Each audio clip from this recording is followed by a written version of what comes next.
Assalamualaikum warahmatullahi wabarakatuh. Salam sejahtera bagi kita semua. Perkenalkan, nama saya Ervianti SPD MPD.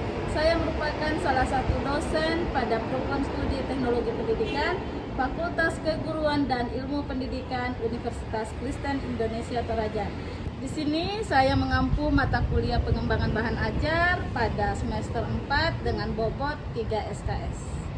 Pada kesempatan ini izinkan saya untuk menjelaskan salah satu mata kuliah yang saya ampu, yaitu pengembangan bahan ajar pada semester 4 dengan bobot 3 SKS. Video ini dibuat untuk pemenuhan syarat sertifikasi dosen pada tahun 2025, yaitu pernyataan diri dosen dalam unjuk kinerja Tridharma Perguruan Tinggi atau PDD UKT-PT untuk aspek kinerja pengajaran. Adapun deskripsi pada mata kuliah ini, yaitu mata kuliah ini membahas tentang bagaimana pengembangan bahan ajar dalam pendidikan melalui pembelajaran dengan model project based learning, dan diharapkan mahasiswa mampu menambah pengetahuan dan wawasan yang senantiasa kreatif dan inovatif dalam penyediaan bahan ajar yang sesuai dengan kebutuhan dan karakteristik siswa ataupun peserta didik. Adapun capaian pembelajaran lulusan dengan diharapkan pada mata kuliah ini mampu menunjukkan sikap religius, menjunjung tinggi nilai kemanusiaan dan menjalankan tugas berdasarkan agama, moral, dan etika. Yang kedua, menguasai konsep secara teoritis dan konsep serba praktis dalam pengembangan bahan ajar. Yang ketiga, capaiannya yaitu mampu mengembangkan pemikiran kritis, sistematis, dan kreatif yang meliputi pengembangan bahan ajar dalam pendidikan. Kemudian yang keempat, mampu mendesain bahan ajar yang dibutuhkan dalam pendidikan sesuai dengan analisis kebutuhannya. Adapun CPMK dalam mata kuliah ini yaitu yang pertama, mampu menganalisis konsep dasar pengembangan bahan ajar pembelajaran. Yang kedua, mampu menganalisis peranan bahan ajar dalam pembelajaran. Yang ketiga, mampu merangkum kurikulum pendidikan. Yang keempat, mampu menerapkan prosedur pengembangan bahan ajar. Yang kelima, mampu mengembangkan bahan ajar interaktif dalam pembelajaran. Di mana dalam sub CPMK sudah dibagi dalam 14 kali pertemuan atau ada 14. Yang pertama yaitu mahasiswa mampu menganalisis pengertian bahan ajar, kemudian peranan bahan ajar, manfaat dan tujuan bahan ajar. Yang kedua, mampu menganalisis konsep dasar bahan ajar dan karakteristik bahan ajar. Yang ketiga, bagaimana peranan bahan ajar dalam pembelajaran. Yang keempat, jenis-jenis bahan ajar yang cetak maupun non cetak. Yang kelima, menganalisis kurikulum pendidikan di Indonesia. Yang keenam, kurikulum Merdeka Belajar. Yang ketujuh, menentukan tujuan pembelajaran. Selanjutnya, merencanakan pelaksanaan pembelajaran. Yang selanjutnya, prosedur pengembangan bahan ajar. Kemudian, bagaimana struktur dan komponen bahan ajar. Kemudian, mengembangkan bahan ajar interaktif, yang dimana ada dua, yaitu mengembangkan bahan ajar berbasis cetak dan bahan ajar berbasis digital sebagai luaran ataupun proyek dalam mata kuliah ini. Mata kuliah ini terdiri atas 8 materi. Yang pertama, konsep dasar pengembangan bahan ajar. Yang kedua, jenis-jenis bahan ajar. Yang ketiga, peranan bahan ajar dalam pembelajaran. Yang keempat, kurikulum pembelajaran. Yang kelima, menentukan tujuan pembelajaran. Yang keenam, mengembangkan rencana pelaksanaan pembelajaran ataupun RPP. Yang ketujuh, prosedur pengembangan bahan ajar. Dan yang kedelapan, struktur dan komponen bahan ajar interaktif. Adapun referensi buku di sini pedomani beberapa buku. Yang pertama, landasan pengembangan bahan ajar, kemudian teori pembelajaran dan pengembangan bahan ajar dalam pendidikan. Dan yang ketiga, pengembangan bahan ajar digital. Sistem pembelajaran dalam mata kuliah ini ada dua bentuk, yaitu secara sinkronus dan asinkronus. Sinkronusnya itu melalui tatap muka di kelas dan asinkronusnya melalui Sepada Toraja. Metode pembelajaran yang digunakan dalam mata kuliah ini bervariasi. Yang pertama presentasi, yang kedua tanya jawab dan diskusi kelompok, dan yang ketiga project based learning sebagai luaran produk yang akan dihasilkan bahan ajar yang disusun oleh mahasiswa. Sistem penilaian dalam mata kuliah ini ada beberapa sistem penilaian. Yang pertama yaitu tugas terstruktur. Tugasnya terdiri atas dua secara individu dan kelompok.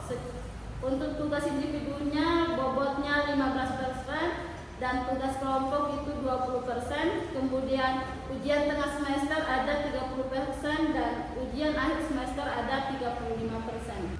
Demikian penjabaran singkat dari deskripsi dan informasi umum untuk mata kuliah pengembangan bahan ajar pada program studi teknologi pendidikan Fakultas Keguruan dan Ilmu Pendidikan Universitas Kristen Indonesia Toraja. Untuk berikutnya akan disajikan cuplikan video pembelajaran di kelas untuk mata kuliah pengembangan bahan ajar. Selamat menyaksikan. Selamat sore. Sore, Bu. Masih semangat? Masih. Oke, hari ini kita ketemu lagi pada mata kuliah pengembangan bahan ajar yang merupakan pertemuan kedua kita di mata kuliah pengembangan bahan ajar. Sebelum kita mulai, saya mau tanya dulu, sudah istirahat? Sudah. Oke, karena waktunya sudah sore, maka kita harus bisa lebih semangat karena mendukung cuaca ya. Sebelum mulai kita berdoa dulu. Siapa yang bisa pimpin temannya berdoa? Silakan. Teman-teman kita tenang dan kita berdoa. Tuhan, sekarang kami menunggu pembelajaran kami, kami bimbing semua bisa berjalan dengan baik. Ini dalam nama kami datang dan bersyukur kepada Bapa di surga. Oke, terima kasih. Sebelum kita mulai, saya cek kehadirannya dulu. Sudah siap? Siap, Bu. Yang pertama, Seron Pasali, Elma Linda, Paniati, Angelina Mamasak, Murni Milarti Putri, Salitra, hadir Bu. Rini Payung, hadir Bu. Ornelia Aprilinda, hadir Bu. Agnes Kope, hadir Bu. Leo, Hendrikus, Rinto, dan Angelina Mamasak, hadir Bu. Sudah semuanya? Sudah. Oke, terima kasih atas kehadirannya. Baik, pada pertemuan kedua ini kita akan membahas materi terkait konsep dasar bahan ajar. Adik-adik masih ingat RPS pertemuan sebelumnya saya sudah jelaskan bahwa mata kuliah ini merupakan mata kuliah yang berbasis teori dan praktik. Kita akan mengembangkan sebuah bahan ajar, tapi sebelum kita masuk ke penyusunan bahan ajarnya, kita kenal dulu apa itu bagaimana konsep bahan ajar. Ada yang mau bertanya sebelum kita lanjut masuk dalam materi? Oke, pembahasan hari ini ada 6 poin, yaitu apa itu bahan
sumber belajar.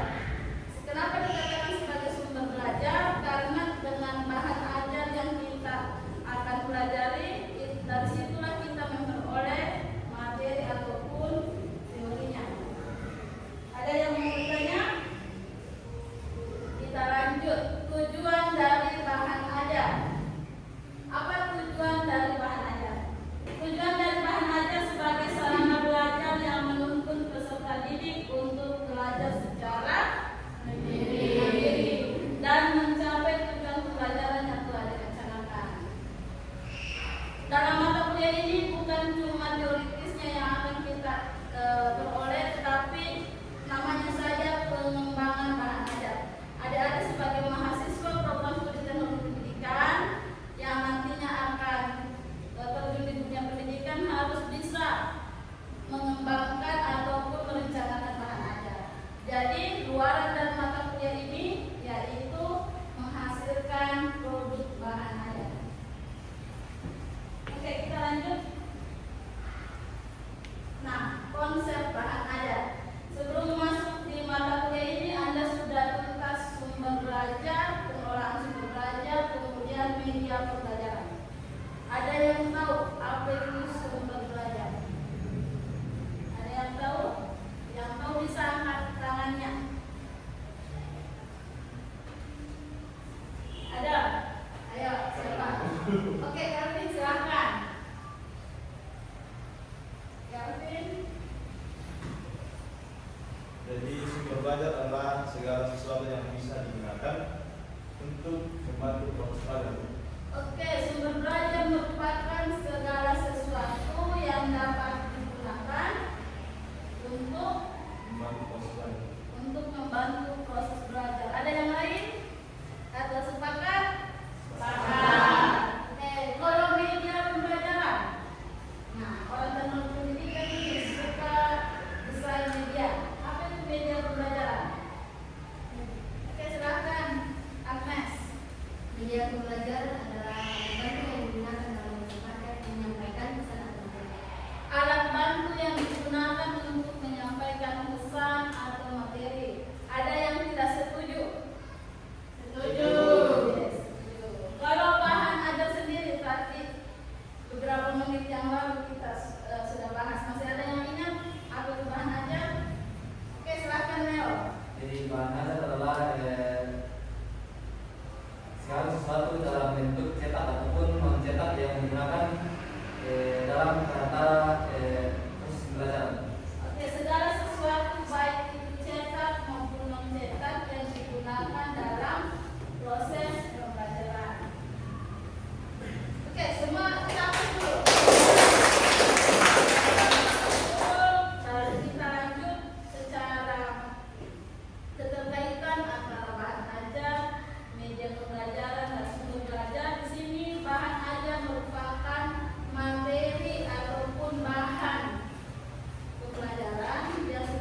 Demikian gambaran kinerja pengajaran untuk mata kuliah pengembangan bahan ajar. Saya ucapkan terima kasih kepada tim penilai dan panitia sertifikasi dosen tahun 2025.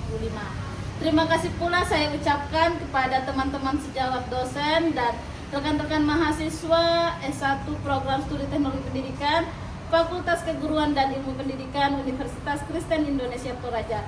Saya akhiri, kurang lebihnya mohon dimaafkan. Wabillahi taufiq wal hidayah. Assalamualaikum warahmatullahi wabarakatuh dan salam sejahtera bagi kita semua.